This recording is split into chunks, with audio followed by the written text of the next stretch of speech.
Inaugurate हो रहा है तो हो रहा है। हिस्टोरिकल इनॉग्रेशन हो रही है। पहली इनॉग्रेशन नहीं है, आखिरी इनॉग्रेशन नहीं होगी। इससे पहले भी बहुत चीज़ें इनॉग्रेट हुई हैं, इसके बाद भी बहुत चीज़ें इनॉग्रेट होंगी।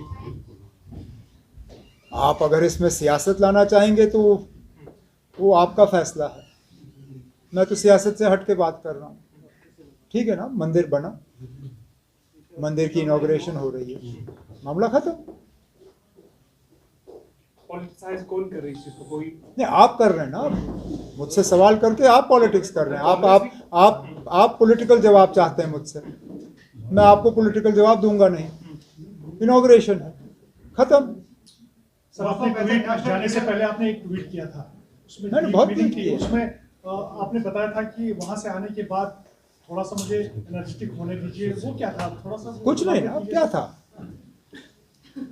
40-45 दिन लगातार हम भागते रहे, दिन में एक एक दो दो प्रोग्राम, हर असेंबली कॉन्स्टिट्यूएंसी में वर्करों के साथ मुलाकात। साल का एंड था,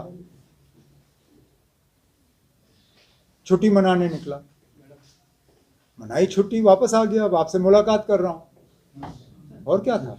तो पॉलिटिकल जो सिनेरियो थोड़ा सा चेंज हुआ है यहाँ पर। क्या जो चेंज हुआ? पुराने लीडर्स थे वो अब फिर से ज्वाइनिंग कर रहे हैं, तो उसके हवाले से क्या बताएंगे आप?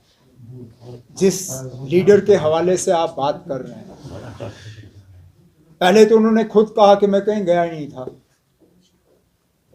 और जिस पार्टी को छोड़ने की बात की जा रही थी उस पार्टी ने भी कहा कि इन्होंने कभी हमें ज्वाइन नहीं किया। तो अगर उन्होंने किसी पार्टी को छोड़ा नहीं था और किसी पार्टी को ज्वाइन नहीं किया था तो फिर ये घर वापसी थी ही नहीं। अगर इसके अलावा कोई है जो ज्वाइन कर रहा है या ज्वाइन करने पे सोच रहा है तो मुझे बताइए, तो फिर हम उस पर भी तबसरा कर सकते हैं। लेकिन फिलहाल आप एक लीडर की बात कर रहे हैं, उन्होंने खुद कहा कि मैं कभी गया ही नहीं था, तो अगर वो कभी गए नहीं तो फिर ज्वाइनिंग तो हुई नहीं ना। पॉलिटिकल पंडित्स ये मानते हैं कि यहाँ पर मदीना जाना नॉन मुस्लिम और मीरवाइज का दिल्ली पहुंचना और यहाँ से ये डेवलपमेंट होना, इसको जोड़ते हैं आपस में। जो पॉलिटिक्स यहाँ पर की जा रही है, जो सिनेरियो पॉलिटिक्स है वो चेंज होता जा रहा है, तो उस पर क्या कहेंगे सर? जहाँ तक नॉन मुस्लिम्स का मदीना जाने का सवाल है, ये आप मेहरबानी करके सऊदी अरेबिया के जो वहाँ हुक्मरान हैं, ये आप उनसे करिए।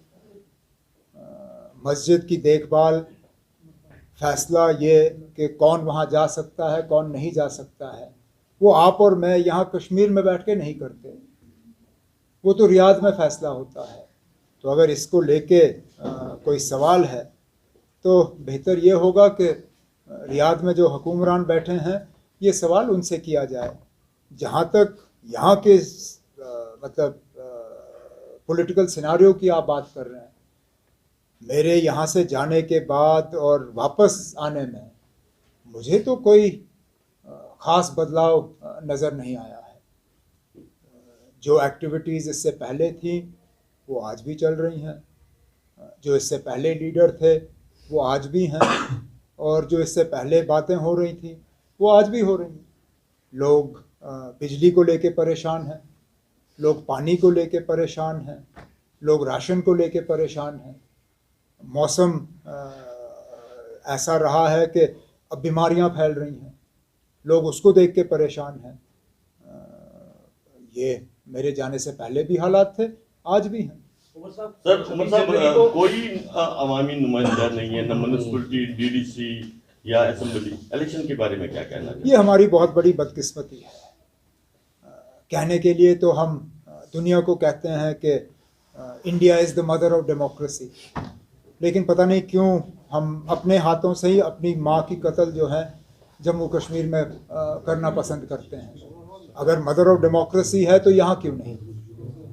मैंने उस वक्त भी ये बार बार अपनी तकरीरों में कहा कि अगर अर्बन लोकल बॉडीज़ के लिए डिलिमिटेशन करने का सवाल था तो ये तो आप बहुत पहले कर सकते थे। डिलिमिटेशन का फैसला इलेक्टेड बॉडीज़ का ख़त्म होने के बाद क्यों लिया गया, इस पर कोई जवाब नहीं। आपकी पंचायतें ख़त्म हुई, आपको पहले ही से ही पता था कि पंचायतों का टर्म 5 साल का है। क्या 4.5 साल के बाद आप इलेक्शन का प्रोसेस शुरू नहीं कर सकते थे? अगर इसमें भी आपको नए सिरे से डिलिमिटेशन करने की ज़रूरत पड़ी तो 6 महीने पहले डिलिमिटेशन करते। एक एक करके पहले तो आपने असेंबली ख़त्म किया, फिर आपने अर्बन लोकल बॉडीज़ ख़त्म किए, अब आपने पंचायतें ख़त्म की। या फिलहाल तो हमें लगता है कि पार्लियामेंट का इलेक्शन कराना इनका यहाँ इनकी मजबूरी है। और कितने अफसोस की बात कि असेंबली इलेक्शन पे भी सुप्रीम कोर्ट को हिदायत देनी पड़ी। मैं तो कहता हूँ कि हमारे इलेक्शन कमीशन को शर्म के मारे अपने सिर जो है झुकाने चाहिए, उनको लोगों से माफ़ी मांगनी चाहिए कि जो फैसला उनको खुद करना था वो फैसला अब सुप्रीम कोर्ट के ज़रिए किया जा रहा है। यहाँ इलेक्शन कराने का फैसला इलेक्शन कमीशन का है, जिसमें मदद मरकज़ की हुकूमत को करना है, लेकिन बदकिस्मती से दोनों ने हाथ अपने ऊपर किए और सुप्रीम कोर्ट को इसमें फिर आके इलेक्शन का अनाउंस करना पड़ा कि 31 सितंबर से पहले यहाँ असेंबली के इलेक्शन होने चाहिए। अब पार्लियामेंट की हम तैयारी कर रहे हैं, असेंबली का जब होगा तो उसकी भी हम तैयारी करेंगे।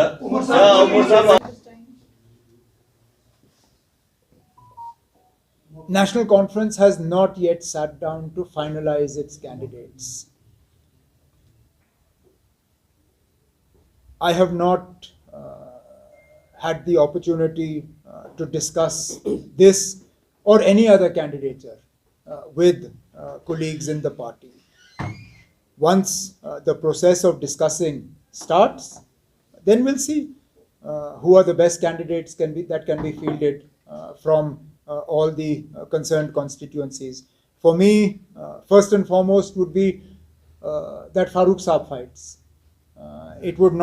We would not have a situation where both Farooq Saab and I would go to Parliament at the same time.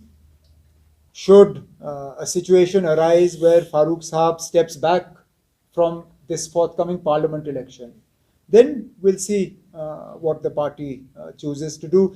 But it's not a conversation that we've had in the party yet. 26 जनवरी को sir cultural टेबुलाई जो regarding seat sharing India alliance Jammu and Kashmir, क्या मैं फिर से पूछिए ना? जैसे बाकी स्टेट्स में इंडिया अलायंस सीट शेयरिंग कर दिया पार्लियामेंट के लिए, जम्मू कश्मीर में भी वो चल रहा है कुछ? अब फिलहाल तो कोई बात हुई नहीं है, बात होगी तो हम ज़रूर बात करेंगे। हम इंडिया अलायंस के मतलब हिस्सेदार हैं, लेकिन कुल मिला के अगर लद्दाख को जोड़ के भी हमारी 6 सीटें हैं, मुझे नहीं लगता हमें 10-15 मिनट से ज़्यादा लगेगा अपना फैसला करने पे। 6 सीटों में ना 10 मिनट, मैं कहता हूँ 10 मिनट भी बहुत है, हम तो 5 मिनट में ये कंप्लीट कर सकते हैं। मैं तो चाहूँगा कि जहाँ से सीट मिलने की उम्मीद हम रख रहे हैं, यूपी, वेस्ट बंगाल, महाराष्ट्र, बिहार, पंजाब, दिल्ली, तमिलनाडु, केरला, यहाँ पे थोड़ा सा वो सीट शेयरिंग की जो हरकतें हैं उनमें तेज़ी लाएं। हमारे 6 सीटों पे जैसे मैंने आपसे कहा हमें 10 मिनट लगेंगे, हम तो वो कभी भी कर सकते हैं। उमर साहब पावर प्रोजेक्ट राम जन्मभूमि इन्विटेशन मिलेगी तो उमर साहब जाएंगे? मुझे दावत आएगी नहीं ना, नहीं आएगी तो आप क्यों मुझसे पूछ रहे मैं जाऊंगा या नहीं जाऊंगा? बिन बुलाए मेहमान कौन जाता है? अगर आई नहीं आएगी ना।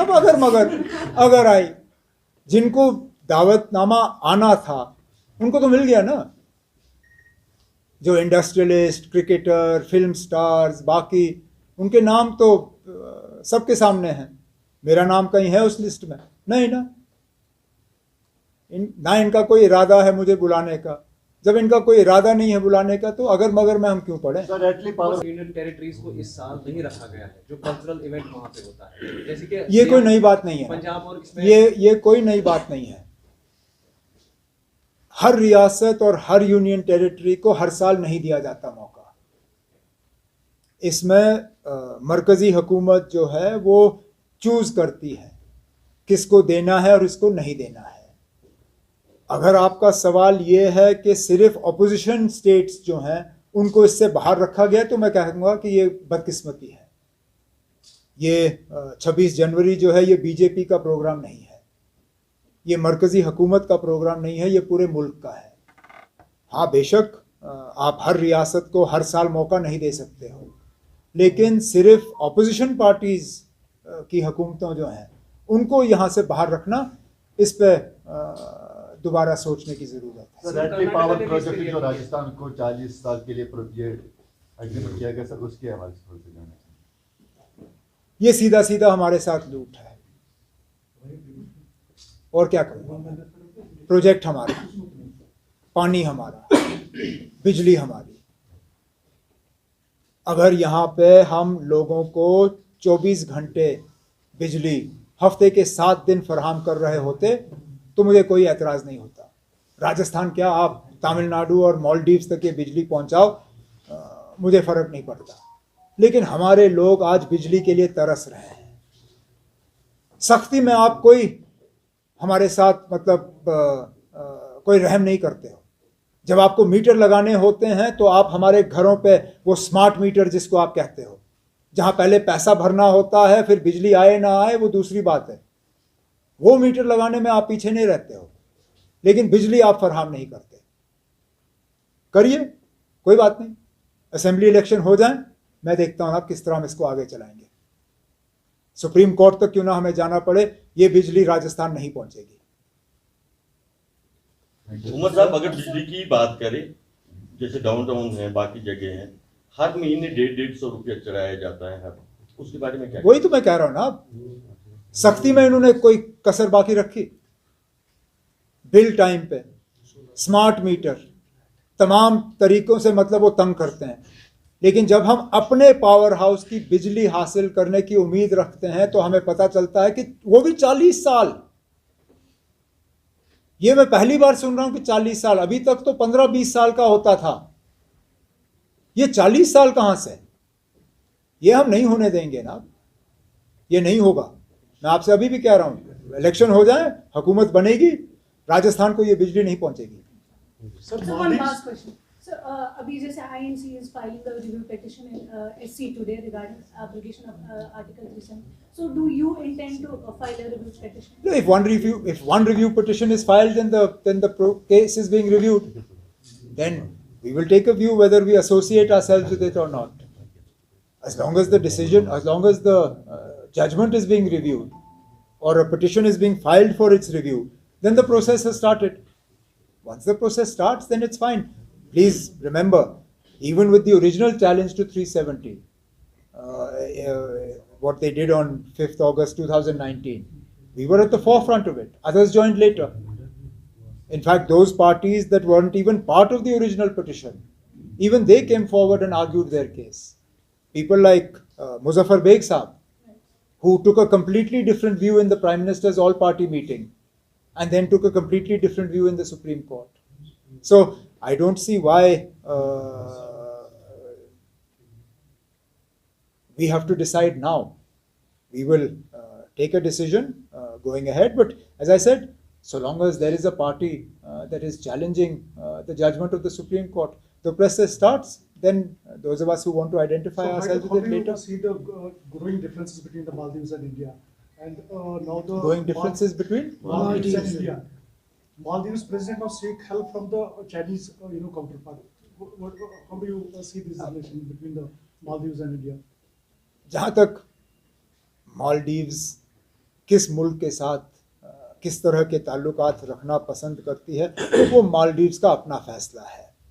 लेकिन जहाँ तक मालदीव्स के कुछ मिनिस्टरों ने हमारे मुल्क के वज़ीर आज़म साहब के बारे में जो अल्फाज इस्तेमाल किए, वो सरासर गलत थे। जो यहाँ से इस मुल्क से जो टूरिस्ट जाते हैं, जो उनके बारे में कहा, वो गलत है।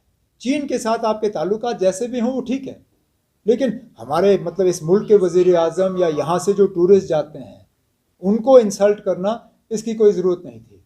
अच्छी बात है कि मालदीव्स की हुकूमत ने उन मिनिस्टरों को सस्पेंड किया और हिंदुस्तान के वज़ीर आज़म से और हिंदुस्तान से माफ़ी मांगी। हम तो यही उम्मीद करेंगे कि पड़ोसियों के साथ, क्योंकि ये वाजपेयी साहब ने कहा था कि हम दोस्त बदल सकते हैं, पड़ोसी बदल नहीं सकते। हमने बार बार जोर दिया है कि पड़ोसियों के साथ ताल्लुकात जो हैं अच्छे रहने चाहिए, चाहे वो मालदीव्स हो, नेपाल हो, भूटान हो, बांग्लादेश हो, श्रीलंका हो, पाकिस्तान हो, अफ़गानिस्तान हो। ये हमारे हमसाए मुल्क हैं और हम चाहते हैं कि ताल्लुकात अच्छे रहें। ठीक।